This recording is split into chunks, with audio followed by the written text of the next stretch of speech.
Hey everybody. So today we're just gonna do quick shakedown. So took the camper out. It's about 90% complete. Still got to do some finish work, but took it out so we could do some shakedowns on it. Just did it a quick overnight, fairly close to where I live. Got a few miles on the highway, and then a good couple hours on some unmaintained Forest Service track. You can see here I'm coming in close to a camp area that I found. Some pretty deep ruts and a lot of low overhanging trees.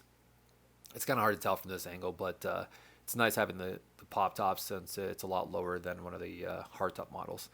Anyways, yeah, we're just gonna roll in here and then I'll get set up in camp and we can do a full walk around of the exterior and interior for the current state of the camper. Thanks for joining us, and hopefully you enjoy the video.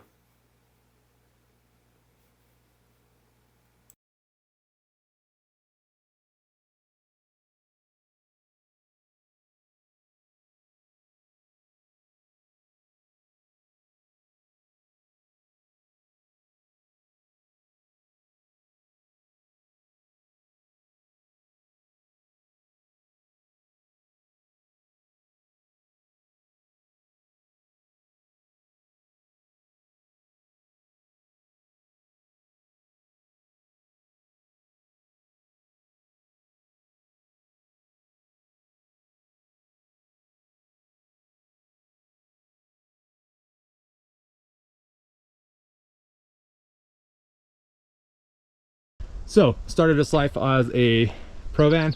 It originally was a pop top, so we kept to that. We did extend the pop top from like 20 something inches to 30-inch pop top. So we have plenty of standing height. We have plenty of room over on the sleep area, which is really nice. I had to replace some panels here. Back here, I think somebody had an air conditioner at some point. So you're gonna see that I basically just riveted aluminum on, sealed it up in many areas that I just did not want to. I didn't want to have traditional RV resources on this. I understand that might be weird to some people, but I don't have hookups for electrical, plumbing, anything like that. It's all inside the camper because this is going to get used a lot in the winter time for a little ski setup. So that's why. Same thing, there was a really large back window. We covered that up. We actually used some Filaron, which is a fiberglass that's used for RVs. That worked out pretty well. It's just I had that piece left over from doing some other work. Now you see back here, there's some damage on the camper. This was actually the reason I got the Pro Van and the camper so cheap, or the whole camper setup with the van so cheap, is because it had actually had a fire that traveled underneath from the engine bay, underneath, came up a little bit and burned some of the side of this.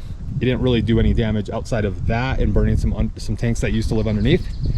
But yep, again, you can see where all the utilities used to be. Refrigerator vent, where I now have my fuel fill up, used to be for a hot water heater, electrical hookup, water hookup, all that stuff. It's all gone. Didn't want it. So you can see, just did a custom, mount for that. Recessed it so it's nice and safe from the plants that we drive by. Yeah, and so that's the exterior. I did originally, the overhang of the camper sits on the top of the van, the Astro van. So I did weld up some 2x2 aluminum. This is really thick 1/4 inch wall stuff. Use some plate to make some, bracing, and got that bolted in from the inside. So yeah, it seems like it holds up. It's holding up okay so far. I guess time will tell. But yeah, I mean, that's the exterior, right? It's very straightforward, but whenever the top's up, you can see got a lot of room. It's pretty spacious. But when the top's down, we're about 12 inches. With the solar panels and the max fan, we're probably about, let's call it 18 inches taller than stock on this truck. So we can get into some pretty gnarly areas. And that's the goal of this truck, is to actually get some wheeling done. And get some remote areas and be able to enjoy some camping, skiing, stuff like that. All right, let me jump in the camper and I'll show you the inside. All right, cool. welcome to the inside of the camper. This is gonna be a little bit hard to do because, well, let's be honest, it's a small space. So, where to start? It's kitchen. So I went ahead and pulled out. So first of all, the configuration of this thing used to be all kitchen over here, where I now have my bunk beds, a wet bath over there, and then an L-shaped couch sleeping area, which would have been fine, but the length on the L-shaped couch wasn't enough for me. I have a couple of kids, teenage boys. I don't even know why I call them kids. They're like the size of me now, and I want them to be able to be comfortable in here when we go on ski trips or camping trips when they're sleeping. And so I made sure that these bunks are at least 6 foot long, and I couldn't have done that on the other side. So that's why we went with that configuration. Now, the kitchenette area, very simple, very, very, very basic, right? Went with plywood construction. I have, a sink. I have water tank, waste tank. Again, keeping it all in the camper so that when we're running heat and stuff in here in the wintertime, it doesn't have, we don't have to worry about it freezing. A really oversized fridge. The fridge is oversized only because I bought it really cheap off of Marketplace, because this is a budget build. 90% of what I have into this was stuff I had at my home. Nice deep drawer here for kitchen stuff. Right now it's not really configured properly. I just have stuff thrown in there. There's another small drawer here that I'm going to keep my little 1 pound propane tanks.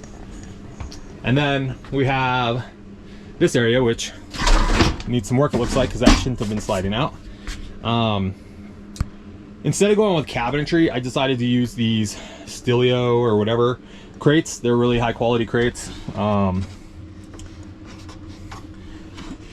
They have lids, they have little separations, they have all kinds of stuff you can do on them. And I like the idea of this because I could just grab this, take it into my house, load it up, and put it back in here, or whatever I gotta do.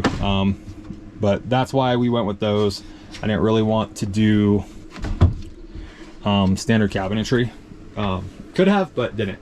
Now, this whole area that's supporting the bunk and kind of this area and separating from the future bath area, it's all made out of superior alder. I had it left over from a project that I did for a guy, and I wanted to use it up, so that's what we have there. Now, as you can see, I have bunks. So we got an upper bunk, we got a lower bunk, and underneath that bunk we have a lot of storage. All right, so on the bunks, this top bunk has a metal frame, so there's a piece of metal attached to the back where it's all attached. The only thing I don't have set up is I don't have this attached, so this right now needs to be attached with some Velcro or something just so it's stable. But to go from bunk mode to couch mode, this folds down. Real straightforward. Again, that needs to be mounted, but basically I 3D printed these out of a material similar to ABS, so it's heat resistant, UV resistant, very strong. And I use these heavy duty gate latch pins that are spring loaded. I have one on each side. I tested it with my chunky self and we were fine. So yeah, so it's nice. Got a nice little couch area while we're hanging out, which is good. This area right now is still kind of being developed. It is a kind of a catch-all. I have my bedding for up there right here right now.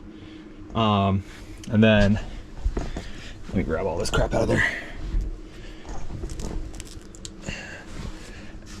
Oh, I guess I can throw this up on my bed. Okay, hold on.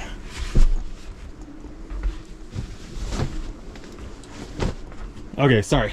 Okay, so we got all that out of there. We have, just a big cubby right now. And then underneath that, we have a couple 100 amp hours, lithium, diesel heater, inverter. The other stuff, charge controller and all that, lives under here. So you can see there's my charge controller, MPPT, there's my 12 volt Terrible view, but whatever. Yeah, so pretty straightforward. You can see up here I have replaced the original wood panels that came with this pop-up with some aluminum ones. I'm using electric linear actuators for the lift. I have 4 of those, so plenty of push on that. And then we have, you know, another panel on this side. It's very straightforward, very utilitarian, but it works for me. It's what I wanted. I didn't want a bunch of, I don't know, fancy schmancy stuff just to have it and then wait. This is meant to go out, have somewhere nice and safe and warm to chill, and that's it. Eventually this area will be like a little, what area? I haven't decided exactly how I'm going to set this up and seal it up, but I'll build up a small platform over there, just cover up that box, and then we'll have just a portable toilet.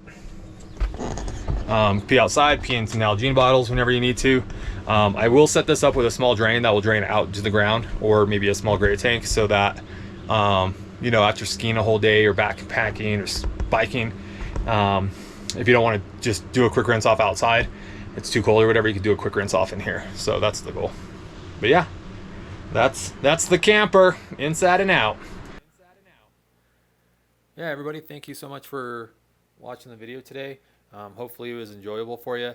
I know it was a short one, but just a quick shakedown, and I'm happy with the progress on the camper. Should have it hopefully completely done in the next month or so, and I'll post a final video, you know, of the completed camper. So yeah, thanks again, and we'll see you next time.